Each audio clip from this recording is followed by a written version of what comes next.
Sa iba pang mga balita, hindi umano dapat basta-basta paniwalaan ang binitiwang hamon ni dating Pangulong Rodrigo Duterte na imbestigahan siya ng International Criminal Court o ICC kaugnay ng extrajudicial killings noong kasagsagan ng war on drugs. Ayon kay Senate President Cheese Escudero, mismong si Duterte ang may kagagawan kung bakit hindi na bahagi ng ICC ang Pilipinas at matinik ang mga probisyon kung sakaling magbabalik loob ang bansa sa ICC sa ilalim ng Administrasyong Marcos. Ang buong detalye ibabalita ni Raymond Dadpaas.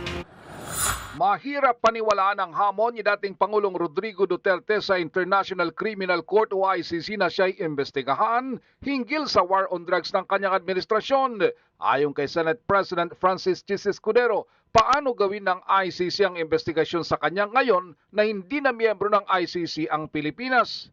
Siya din ang dahilan kung bakit umalis ang Pilipinas sa ICC. Para kay Escudero, questionable kung paano ito i-operationalize ng dating Pangulo.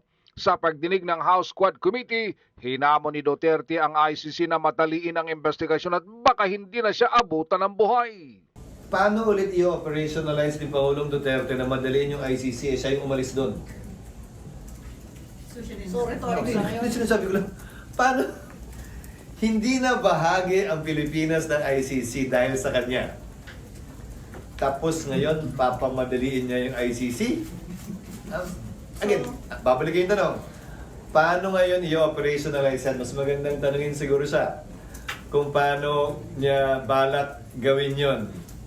Nasa pagpapasya na din daw ng Malacanang kung magdesisyon si Pangulong Bongbong Marcos na muling bumalik sa ICC gaya ng panawagan ng kanyang mga kasamahan sa Senado. Ang tanging papel ng Senado ay i-ratify ang mga treaty na pinasok ng Pangulo at iyon ang kanilang hihintayin. Git ni Escudero, hindi madaling usapin ang pagbabalik sa ICC dahil kung may mga naniniwala na maring imbestigahan ng ICC noong panahon ng Pilipinas ay miyembro pa nito, may provision din ito na papasok lamang sila kapag hindi na gumagana ang justice system ng bansa. Para sa Pangulo ng Senado, hindi ito handang aminin na hindi gumagana ang ating justice system dahil magiging sampal ito sa mga nasa hudikatura. Para sa MBC TV Network News, ito si Raymond Dadpaas, una sa Pilipinas, una sa Pilipino.